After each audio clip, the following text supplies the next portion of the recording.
On Saturday, April 6th of 2024, caregivers from the Sarasota community gathered at ActivAge in Sarasota for an enriching and supportive event, the Caregiving Forum. The forum offered a valuable opportunity for caregivers to connect, learn, and be rejuvenated. We podcasted live from this event, and my guests share about the work that they are doing to uplift caregivers. This is a great episode highlighting all of the important initiatives that are taking place. You don't want to miss it. This podcast was sponsored by the Alzheimer's Association, Will Gather, the Small Assisted Living Coalition, SENI, Caregiving Worldwide, ActivAge, Tribute Senior Living, the Medical Team, Comfort Keepers, Trustco Bank, the Intercoastal Research Clinic, Care Patrol, 81 Oaks, Right Fit Realty, and Brookdale Senior Living.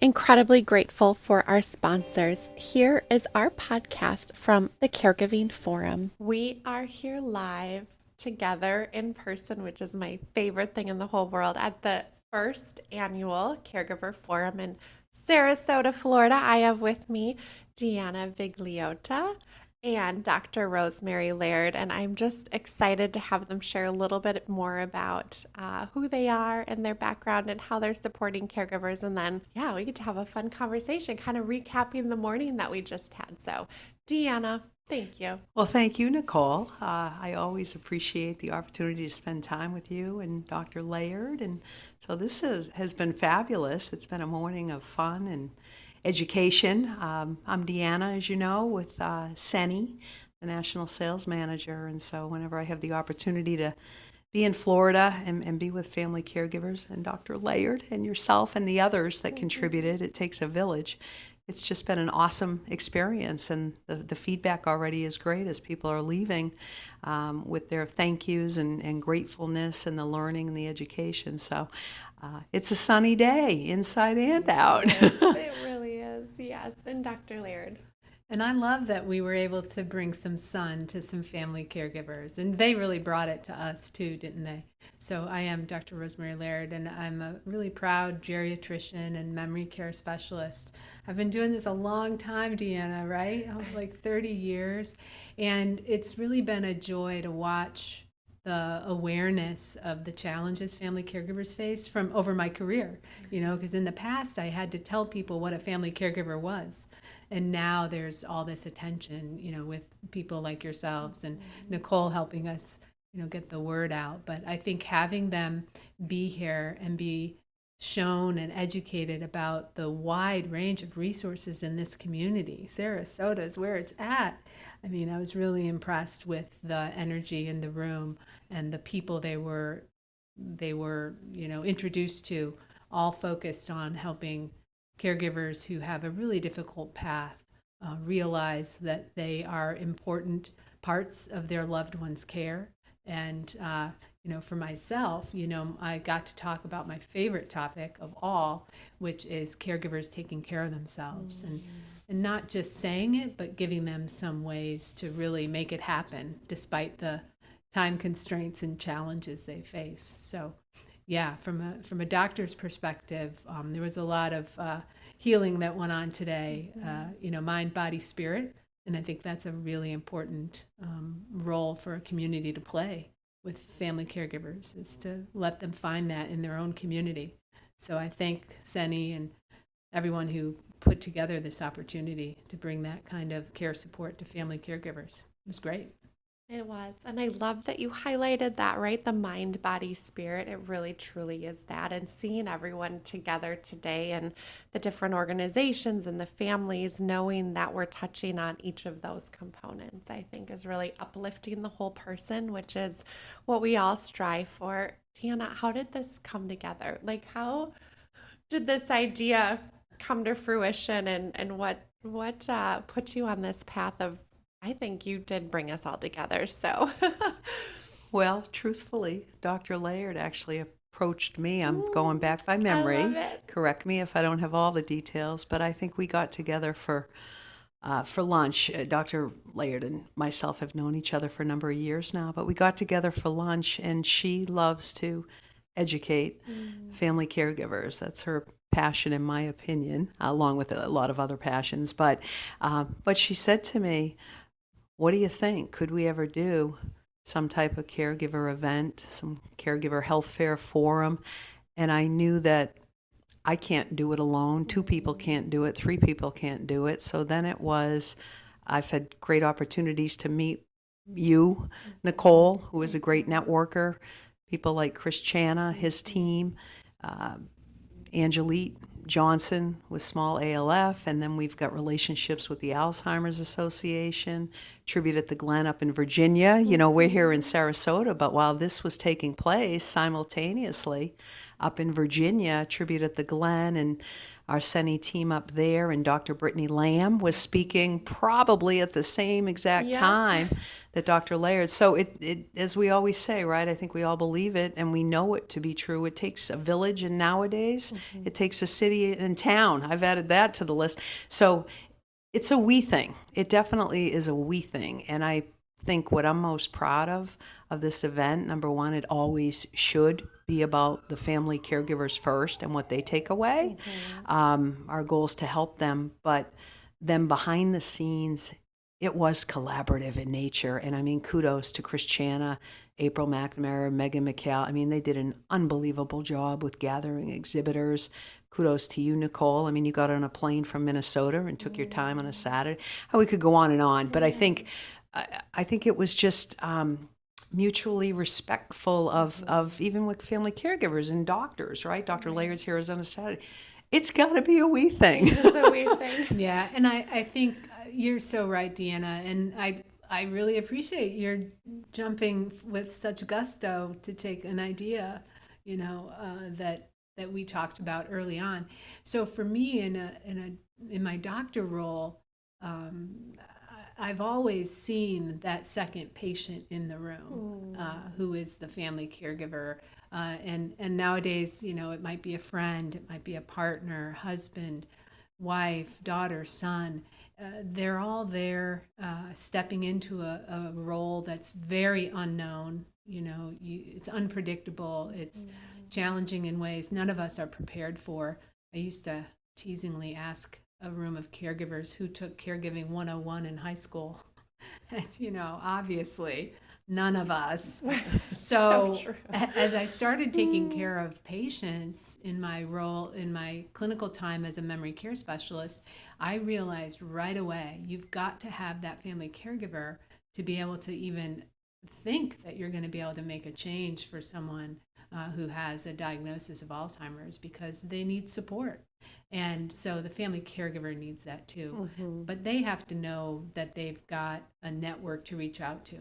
Many of the family caregivers who I meet tell me, I don't know any other family caregivers. Are there other people I can meet and talk to start learning? And this setup today, they were among 100 other people who are in their situation. And because we were doing it in a local community, I really love that, because we made so many locally, connections for people who are locally able to be supported by all the people in the room. And that's really, really big. These days, I do most of my clinical work virtually. And so I'm seeing patients while they're comfortably at home or in their memory care unit and safe and sound. But I also know I want to know who in their community can I call on when I know they need other care support or their family caregiver needs care support. So learning about and developing these networks of people who are the quality providers in an area.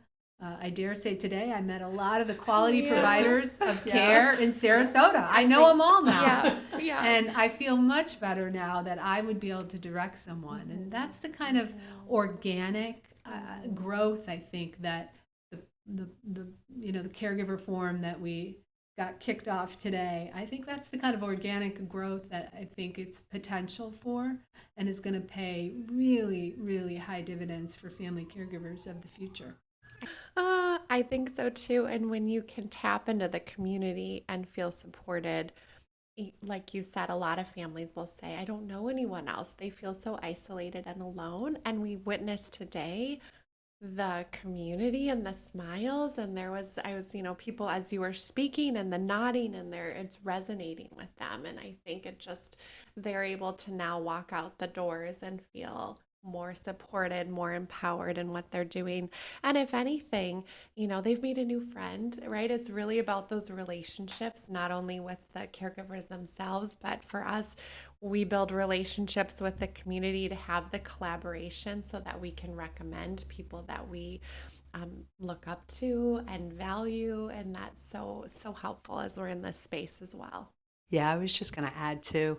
I always think with these type of community events, and Megan McCall with ActivAge had mentioned at the beginning what a great community Sarasota has. Lots of nonprofits, lots of philanthropy taking place, but just a great collaborative community.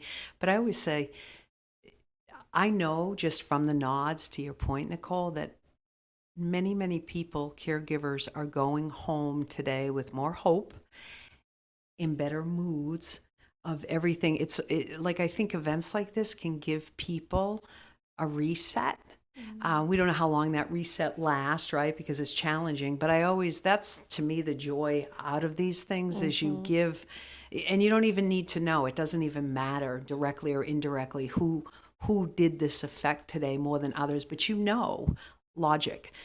If someone's sleeping really good tonight, and that to me for me, that's the joy behind these things of somebody sleeping really good tonight. Yeah, I agree.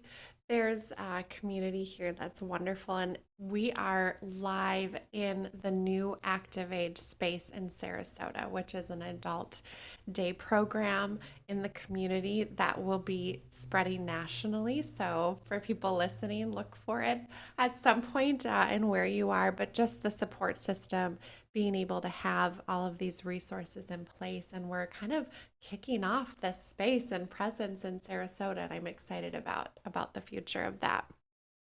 And thank you a million too, again, to do what you keep doing with the family caregivers. And this, to me, this podcast serves as a resource. I mean, that's just unbelievable, a living resource for indefinitely. So thank you. Thank you. My pleasure. Well, where can we connect with you, Dr. Rosemary Laird? Where can we direct people to find out more about what you're up to?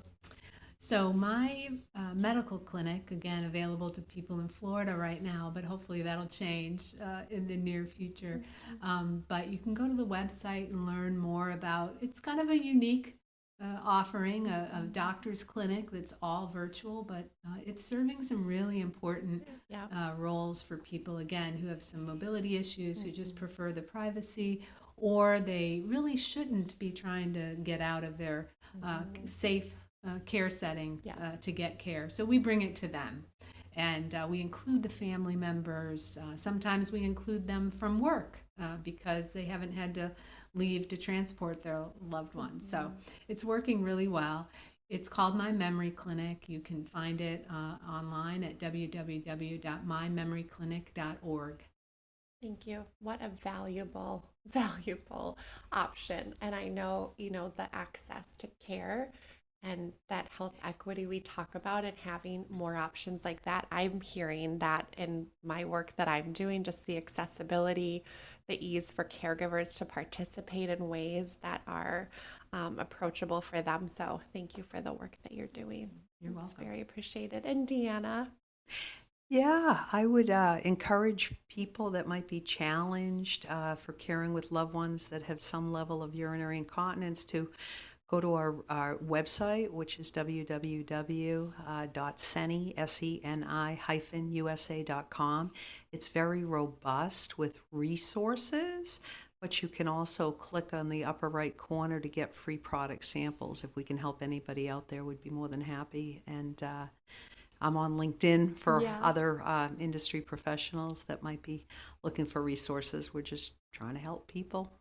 Sounds great. And I've seen Seni in action when you did a demo with the entire water bottle, and I was blown away. So for anyone wondering, it's a wonderful product. So thank you both. Yeah. It's just a joy, and I love spending time with you. So thank you. Thank you so much. Appreciate you. Hi, Angela. I'm so glad we finally get to meet in person. We've had email correspondence, but it's so lovely to meet you. Thank you for joining me. Thank you for having me, Nicole. Yes, I would love for you to share with everyone a little bit about you, your background, what you're up to. How did you get here? How did I get here? Yeah. That's a great Big question. question. Yes, it is. Well, in 2006, I decided I wanted to get into the assisted living space. My husband and I had a rental property, and I had the idea that I would convert it to an assisted living. I had never done anything with care before other than caring for my children. And, I had this grand idea that I was going to set it all up and then step back and let it run itself. Well, when you're dealing with people, it doesn't work that way. Right. So I quickly learned that caring for people is a huge responsibility. Caring for adults, and that was kind of how we embarked. We licensed a small assisted living, and took care of residents right in our home. We did that for probably about 10 years. While we were doing that, we saw that there was a need to connect resources within that small space. So we became that catalyst too. So our main function now with the Small Assisted Living Coalition is the placement of seniors. That was one of the biggest needs that the small mom and pop operators had, and we've stepped in and started filling that role for them, making sure that they kept their beds filled with the right residents that met their care levels. And in addition to that, we also have a networking piece to our business. So that's what kind of makes us unique from other placement agencies. Right. Is that we also bring industry professionals together. Amazing. It's so helpful. And I hear that too from families that their biggest need is how do I navigate finding out what are my options? Where do I go? What do I look for? Having that support and help is priceless. Yes, Yeah. exactly. Which is great for this event today here, this collaborative effort that we've got going on just on the other side of the walls, with all of the caregivers out there getting connected with resources. All of our vendors are here, which, because of my experience in doing that in the Small Assisted Living Coalition space, kind of made me just a good fit for this collaboration. Yeah, you were a big part of making today happen, bringing us all together, the coordination of that. But when you have your, hand on the pulse of what's happening in your community, you are able to do that and extend that support for others. So So true. yeah, it's a big help. It's a pleasure. It's a pleasure to do it. One question as you were sharing, how do families find you? And then what would you say is like a takeaway for families that are starting the process and they're unsure of what to do? What do they look for in finding that support? So they can find me by visiting our website, smallalfcoalition.com. Sounds like a mouthful, but smallalfcoalition.com. And the biggest takeaway when I first get on the phone with a family is giving them hope. A lot of times I get them, they're fragile, they're fragile. They feel guilty about even thinking about placing a loved one into an assisted living. And I help ease that I help ease that for them because number one, my background, I can relate to the demand that's placed on them. Even though I was doing it as a professional, the demand is still the same.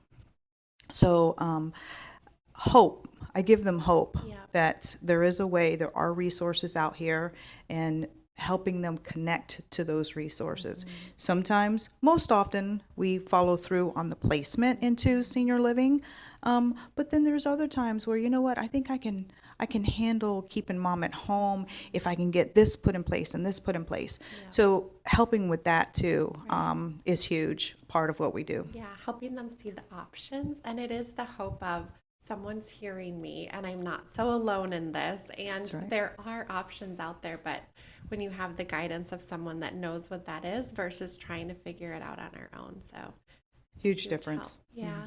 Thank you for all you did today. It's so fun to meet you, and I'm excited to share about your resource with everyone else. So I Thank you, appreciate Nicole. Thank Appreciate it. you. Hi, Wendy. We've had the awesome pleasure of meeting each other at this Caregiver Forum, first ever in Sarasota. Welcome. Please tell us what you do, what you're up to. I'm so glad that we met.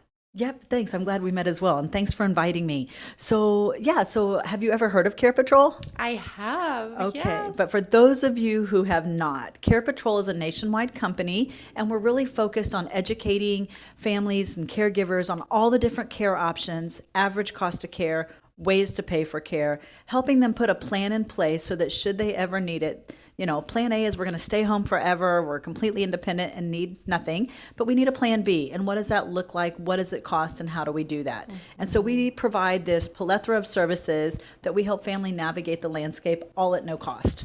Which is one of the major concerns, and I know challenges family have, is how do we do that? How do we navigate the financial landscape? What other things should we consider when we're looking at that? Like, where do we go for help? Where do we get that? So what questions do we ask? Yeah. So this is what I tell folks. While they certainly can do it on their own, but you're going to ask a lot of questions. You're going to go to a lot of people. And inevitably, if you go to communities or even private duty companies, a lot of times you're meeting with the sales director. And God bless them, their job is to sell you. Right? So having somebody like a Care Patrol specifically that works with everybody, all the private duty companies, all the adult day programs, all the different assisted living and memory cares, as well as the community nonprofit resources, we're sort of like a one-stop shop. We've already done all the due diligence and work. And so quite honestly, sometimes I'm like, just call me. Even if you're not looking for something, I probably know the resource that I can direct you to the right place. If it's in the senior industry and it's in my backyard, I'm positive 9 times out of 10 will know it. And if I don't know it, I can go get it for them. Yeah, you can find it out. Yeah. And that is the biggest asset, is to have someone in our corner so that we don't feel alone, that has an understanding and an awareness of what all of those support systems are. And most families, right, it's often event or something happens or crisis and we're thrown into this world that we don't know anything about. So having someone be able to guide us makes it so much more manageable. What's really sad is that unfortunately I built my business working with hospitals and rehabs, and we're walking into crisis situations that folks never thought would happen to them or that they were ever going to need anything. And all of a sudden you have doctors, nurses, care teams saying, you're going to need more. Right. And they're like, what is that? And then they start making decisions when they're in crisis, even more crisis than they were in. They're making them from a hospital bed, which is really the worst time to make decisions. Agreed. I mean, I try to tell everybody, especially here in Florida, I feel like our demographic of seniors, I really don't think people become a senior till they're like 75. Yeah. So so if you're 75 years or older, some of the funding strategies have 3 and 5 year look backs. So financially putting yourself in a position to be able to tap into those resources at a time when you may need them, we have to do it 3 to 5 years before you need it, right? And so they're like, oh, we're never going to need it. I'm like, average age of our client is between 80 and 86 years old. Okay. Right? And so folks are living longer, which means they're going to have more care needs. Maybe their progressive disease has advanced or whatever that is. Inevitably, there's some truth in Florida sunshine. I tell everybody, just plan on living to 100. Let's come up with a plan. And they're like, oh my gosh, Wendy, not 100. Oh, that vitamin D. Yeah. Yes. And having the time to plan ahead, right? To set ourselves up for success. For your organization with Care Patrol, how do you assess the needs of the older adult? Is the family member help with that support? Are you asking questions? What does that look like? My answer is in a lot of ways, and it really depends on the circumstance. If we're in a hospital, right, we can work with the care team there. We can work with the individual, the family. We like to go lay eyes on the individual and just get to know them, not just their physical care needs, but to know the person. Right? Really get to what brings joy. What did they do for a living? I want to understand the person. What is their social disposition? What's important to them? This is a human being's life. Even if they have dementia, I want to know them and where they're at on that journey. So we want to get to know them. Yes, we want to collect data from family members, loved ones, caregivers. We want to build the most comprehensive picture that we can of this individual, so that we can hopefully provide a successful outcome for them and help them stay as independent and as healthy as we can on their journey of aging or cognitive impairment.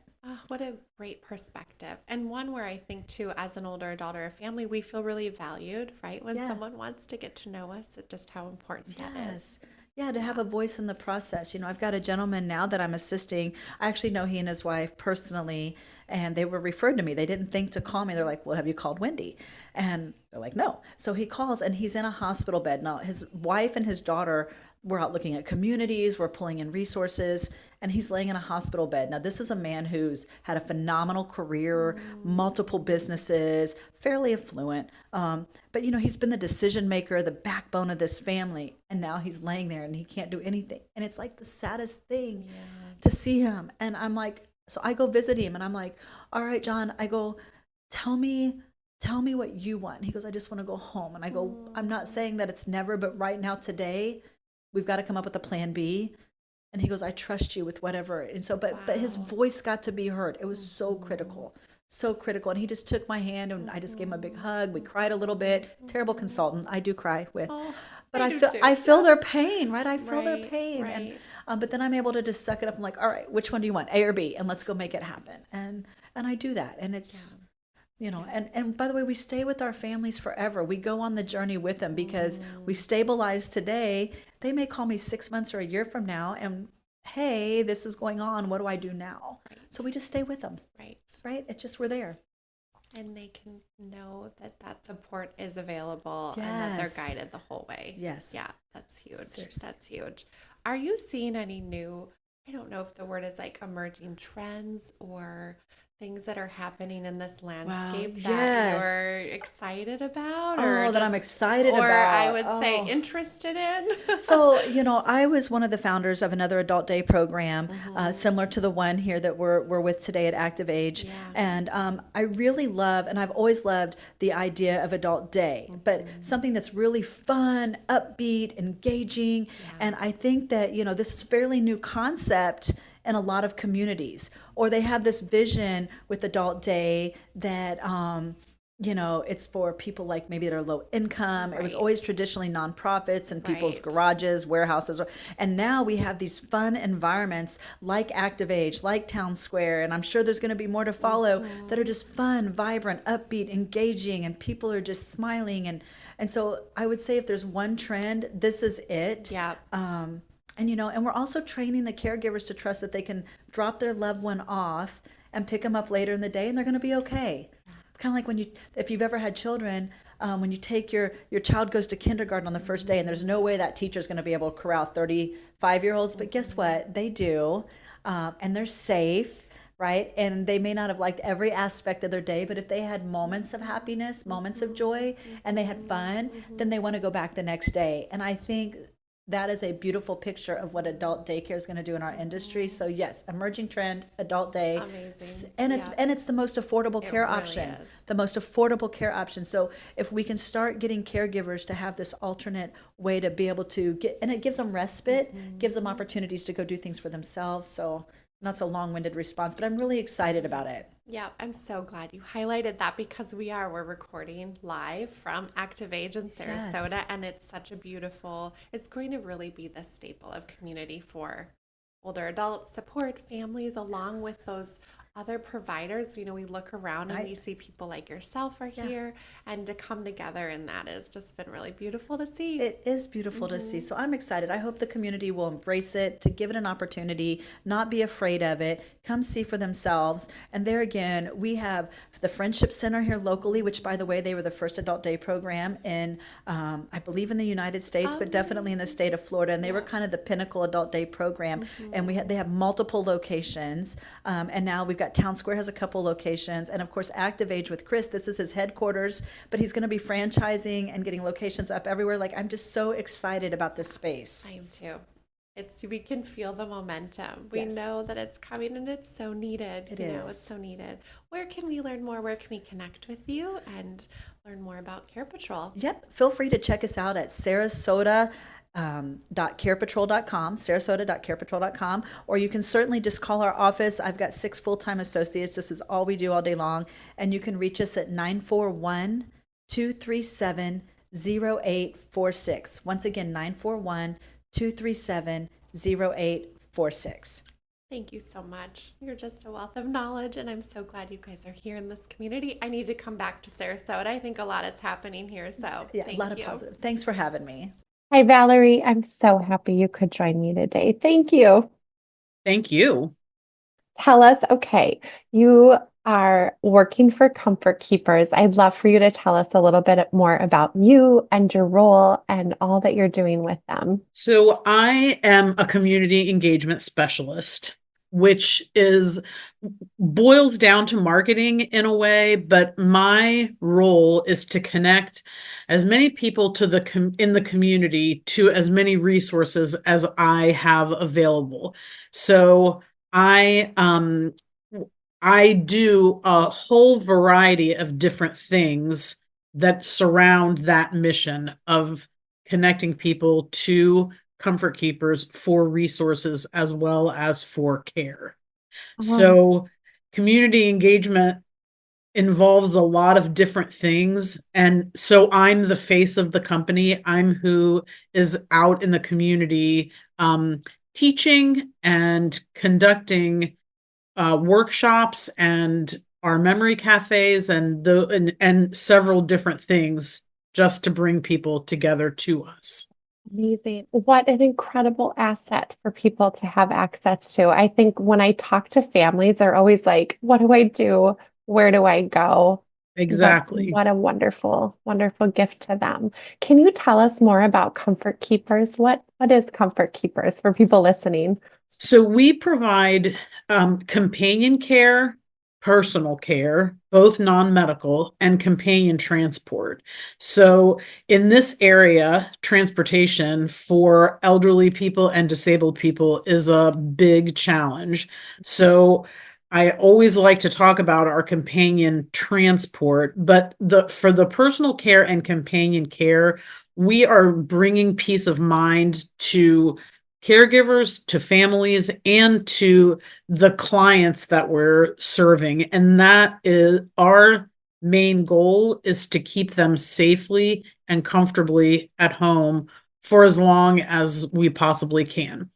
The companion transport piece, so we have a lot of people in this area. There's a lot of traffic and there are a lot of cars on the road, and we have people that are somehow incapacitated and can't drive, calling Ubers and calling Mm, cabs, and even organizations that are serving are disabled are ending up using cabs and Uber a lot of times. And um, our method of companion transport is that we are getting people to where they need to go, bringing them in, mm, waiting with them, making sure they're in the correct place, bringing them home, and making sure that they're settled in at home. And often when we do that from hospital or from nursing communities or whatever the case is, we then extend the care beyond that. So if wow. they come home with a prescription for OT or PT, we fill in the gaps in between those by continuing to care for them once they're home. And it dramatically cuts down on fall risks and reentry into whatever facility they're coming out of, be it the hospital or a nursing facility.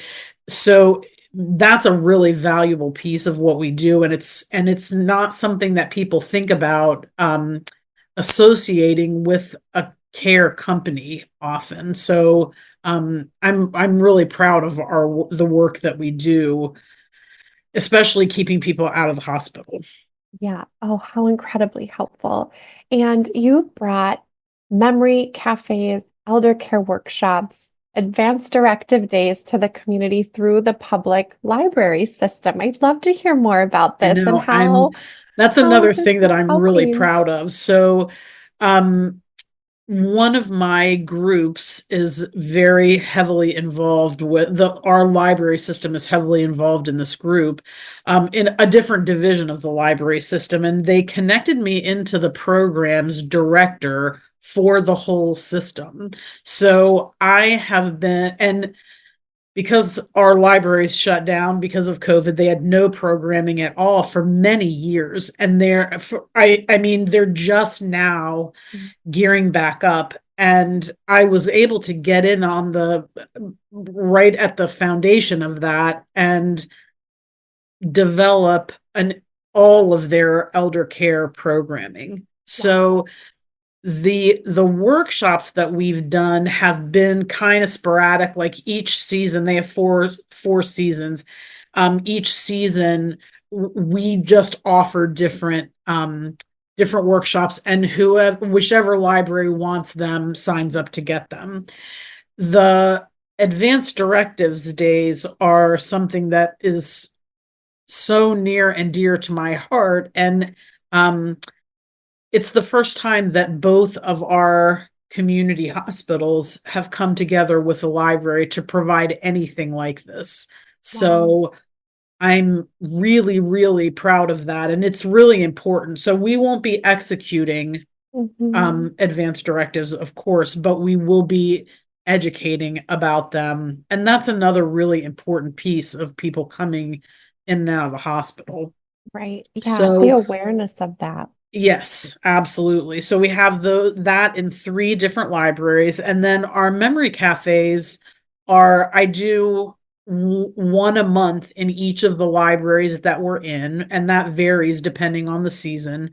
And it's very creatively based, creativity based. So I have a specially designed art project that I rotate each month, and the attendees can sit and do that art project with me. And the with me piece is really important because people tend to not sit down and be creative by themselves. They want an example, and it's part of the connecting and the togetherness. So I sit down with them and do this art project, or they can choose to just have a snack and socialize and hang out with me and the other caregivers that work for us that are there.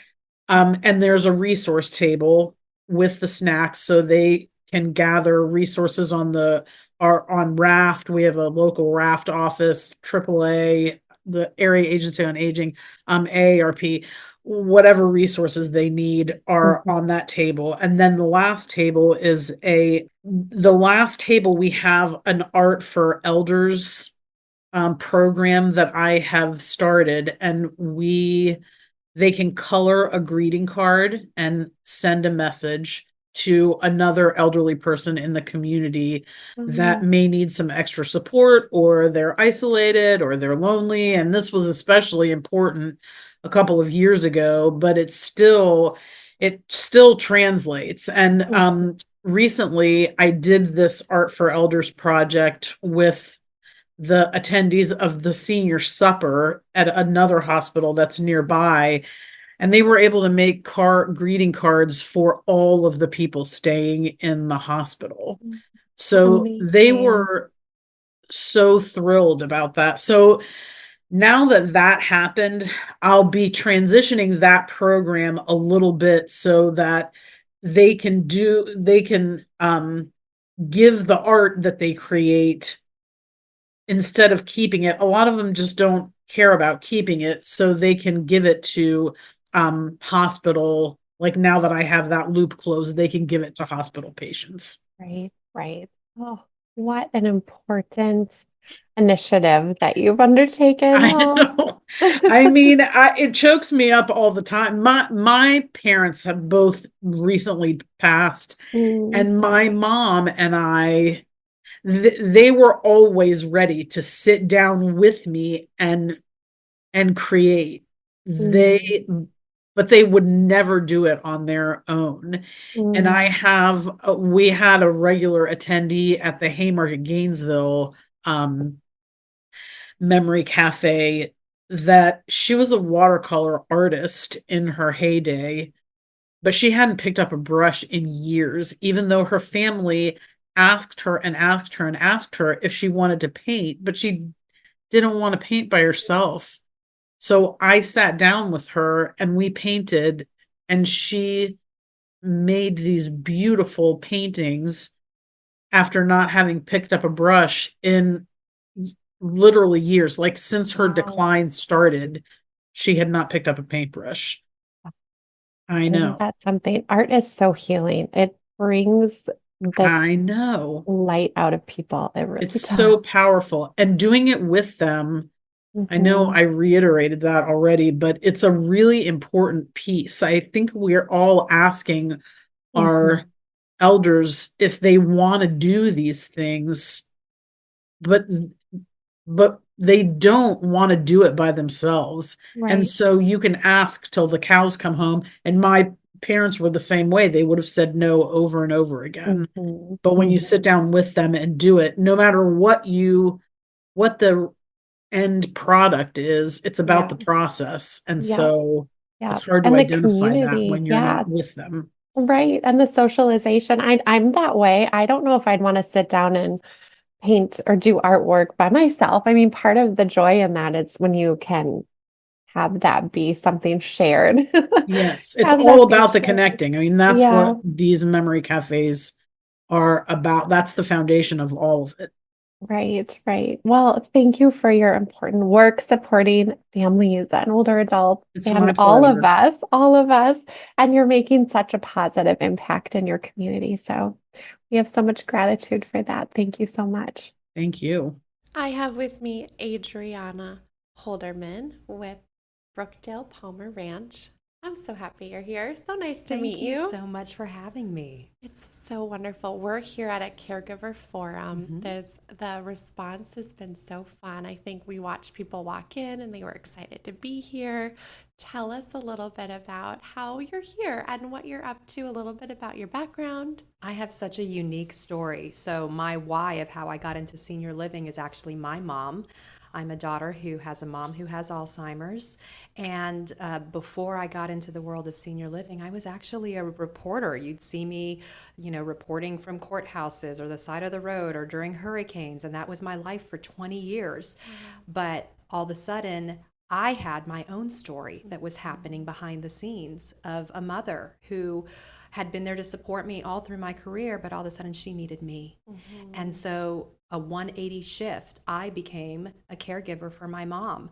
I had to, kind of reset my priorities, and she helped raise me and support me through my journey of growing up and getting a career and being proud of that. And then when my mom needed me, I put a pause on that.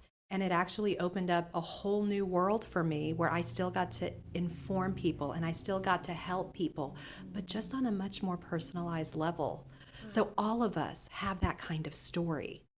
Everyone has that, that particular thing that maybe caused a shift in your life, but all of us can relate to loving our parents and wanting to help our parents, whether it's mom or dad or a neighbor.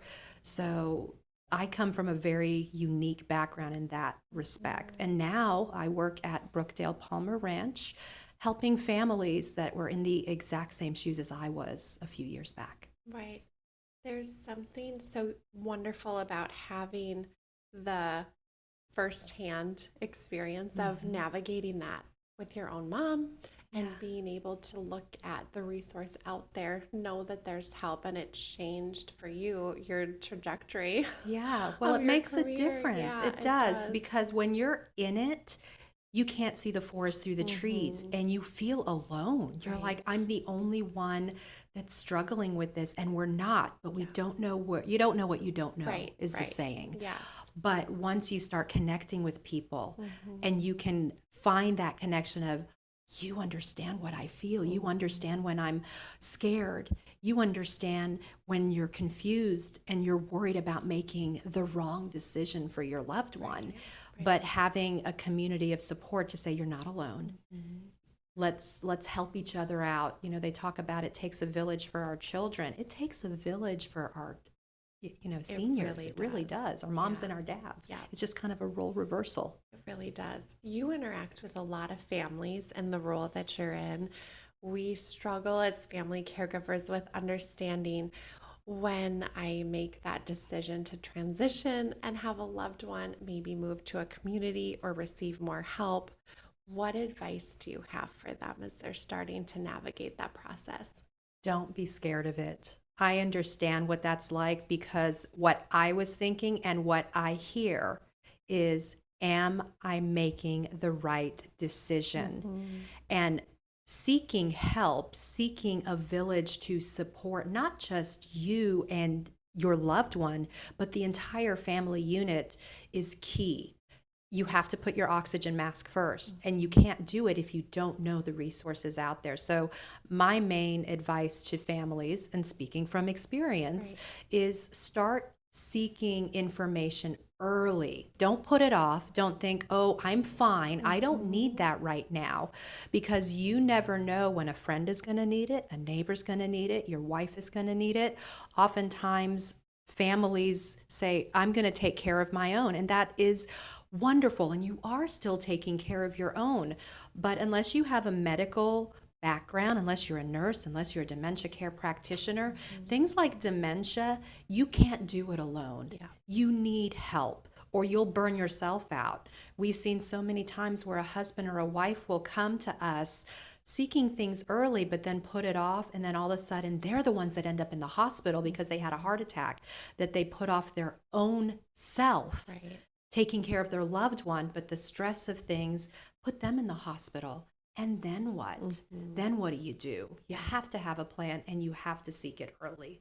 That's great advice. And we know from the data, right, a lot of caregivers' health really suffers in the emotional stress, a lot of the isolation and the loneliness. So to reach out and find that support is going to maintain their health even longer so that they can really give back to their loved Well, and remember, our parents, I mean, I'm 51 and my mom is 79, but I know that she and my dad had a very negative view of senior living. In their minds, it was like an asylum, or, oh, it's a nursing home. There are so many different options right now, and so many that are progressive help. My husband and I, when we started touring for my mom, were like, this is beautiful and this is wonderful, and oh my goodness, when can we move in and have the support that we're seeing here? Colleges, no one is scared of going to a college, for example, or going into a dormitory or that supportive environment. I see it being so similar. You're still nurturing passions, you're still nurturing education and support. Isolation is the worst thing that can happen to anybody. Being isolated. Let's say you want to stay in your home. That's wonderful. My mom stayed in her home, but she was a single mom and living alone. Isolation was not the answer for her. She needed community. She actually, once she got into community living, and it was a hard decision for me to do for my mom, am I doing the right thing? And both of us went into it with the mindset of, let's just try it for 2 weeks. Let's just try it for 2 weeks. If it doesn't work, we're out of there. Well, guess what?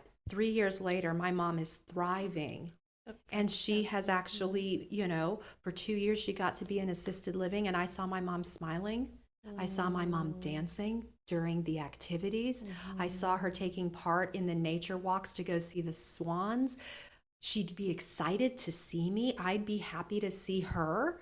She had her individuality. I got to still go and do my life. I was working, I was raising children, and we were able to thrive together. Whereas when she was living with me for a period of time, she kind of felt like she was intruding. I had a full day at work, and I'd come home and I had kids pulling at me and a dog pulling at me and a husband and my mom. And so I was feeling overwhelmed, and I know a lot of families feel the exact same way. But there's help and there's hope. So good. And I love you said we thrive together. We thrive together. It's and that's true. really what it's about. Well, so many people sometimes, when they're in it and they get overwhelmed and they start resenting things and they start getting short-tempered, and you don't want that. You want to be the best version of yourself when you're with your loved one who needs that support. And when you're sometimes facing things like the same question over and over and over again, you need people to help bolster you up to go, okay, it's all right. Here's how you can get through that.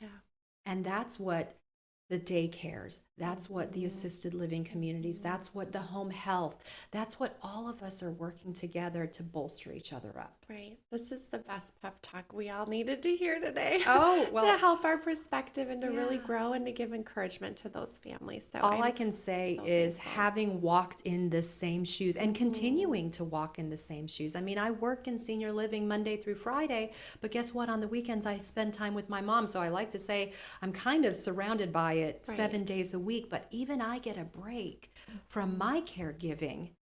But we all need that, and we all need that support. We do. Where can we learn more about Brookdale and connect with you? And how can we be supportive of the work that you're doing? Well, the beautiful thing about Brookdale is that Brookdale is a nationwide senior living company. There's more than 650 locations across the country. I happen to work at one here in Sarasota, Florida. All of them are unique and different, just like people are unique and different. So, for example, at my community, I have a wonderful team of people that work together to provide both assisted living and memory care. And we also have a rehab and a skilled nursing unit at our community. Surprisingly, it's the only one in the entire state of Florida for Brookdale that offers all of that. Wow. It is, and it's right here in Sarasota. But we have Brookdales all over. And so I always say the best way to learn about a community and what it can offer your loved one is just come and visit us. Meet the people, meet the team, meet the residents, and hear their stories. All of us have a reason for helping in this industry, and it's usually something personal, I agree. and it's always a Yeah. passion. And it's usually, God places you where he wants you. You just have to listen. Absolutely. Thank you. It's been a pleasure. And now I'm so happy we've met and we'll stay in touch. I Nicole, appreciate the thank you work so much for do. the opportunity. Thank you. We are live at the Caregiver Forum, the first annual Caregiver Forum, and I have with me today Lori Gredline. Lori, welcome. Tell us who you are, how you're here supporting families and caregivers. Thank you so much for having me. My name is Lori Gredline, and I'm an account executive with Seni USA, and I am the Florida rep. And Seni is a manufacturer of adult incontinence products, and we carry a full line of breathable incontinence products. And we came here today because we are partners with Christiana, who owns ActivAge, and we are partners with a lot of the vendors who are here joining us today. And we thought this would be a great opportunity to let everybody in the community know about all of us vendors and know about the new ActivAge here in Sarasota. It's beautiful. Hasn't it been so fun to see it come to life? Everyone's here, the fun energy. It is so adorable. I haven't even visited his other location in Port Charlotte, and I heard that one's amazing. And he showed a little video today, which was really fun to see. All the members over there having so much fun, and I'm so thrilled for them to be able to have this location in this area, well populated, right near the hospital. It's just a great location, and I think they'll have a lot of success here. I think so too. It's going to be really beautiful to see it be the staple in the community, right? This hub of support. A major support that we need as caregivers and older adults is how do we manage that incontinence? And we're seeing a trend and an awareness of having more open conversations about it. What are you seeing around that? Do you witness the same thing? Are people a little more open to talking about it? What are maybe some of the barriers that go into that? It's funny that you say that because yes, obviously in the incontinence world, we deal with that a lot. And when we're trying to let people know about our product and educate them, it really starts to open up that conversation. And it gets easier and easier, I have found, as you talk to more and more people, especially when you're talking to the caregivers. They are the ones who are tasked oftentimes with dealing with this issue with their loved ones. That being said, I had a daughter and a mom attend today and come over to my table and talk to me. And the mother was shaking her head, I'm fine, I don't need any of this. And they walked away, and the daughter came back about 30 minutes later and started talking to me and asked me for some free samples. So she said, just mail them to my house, and I'm going to try to get my mom to try some of your products. So yeah, it does finally come around in some way, because they do need our help, and we're more than willing to give that to them. And also, education is a big piece of what we do. So I'm thrilled Dr. Laird got to talk about it today, as she does such a phenomenal job on that. She does. Yeah. It's so true, the education piece. And I know Senny does a wonderful job of educating around the country in various conferences and events that families, I think we need to know what's out there so we feel empowered with that information of this is where we can go. This is how we can have those open conversations. What advice do you have for family caregivers who are managing incontinence for loved ones that care, and any tips on how to get maybe some of those conversations started? You know, I like to say, listen, this is where we start off in life, and this is a lot of times where we're going to end up in life. You're going to need some sort of product, some sort of protection.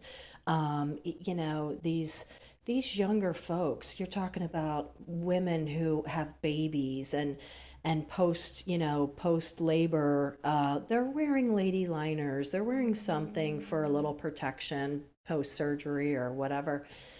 You have young gentlemen who might have some issues with prostate surgery. Well, post surgery, again, they're told by their doctor to wear some protection 30-60 days out, because it happens.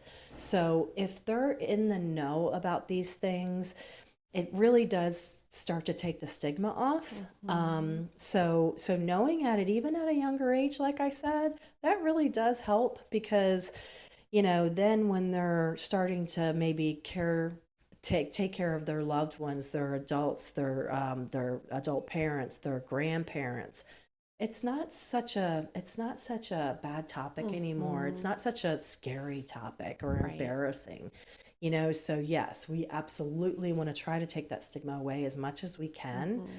And you know, in the situation today, the daughter came back and said, you know, my mom just is embarrassed, she doesn't want to talk about that.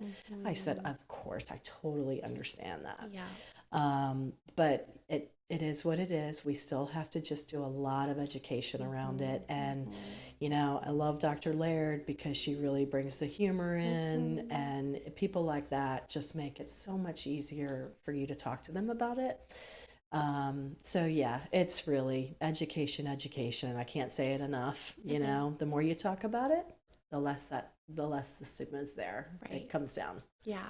Thank you for your important work, having those hard conversations. It's much needed, and I know we are all better because of that when we know how to support our loved ones. So thank you for your time. Thank you for visiting with me today. Thank you. I appreciate it. It's great to be here.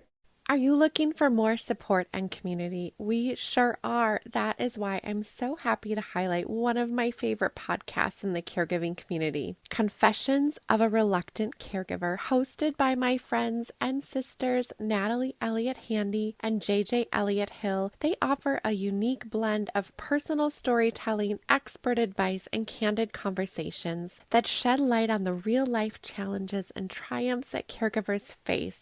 Tune in to Confessions of a Reluctant Caregiver wherever you enjoy your podcasts, or explore more on their website at www.confessionsofareluctantcaregiver.com. Thank you for listening today. If you enjoyed our episode, please subscribe and give us 5 stars. In all honesty, we'd love to hear from you. Thank you so much for listening to our episode.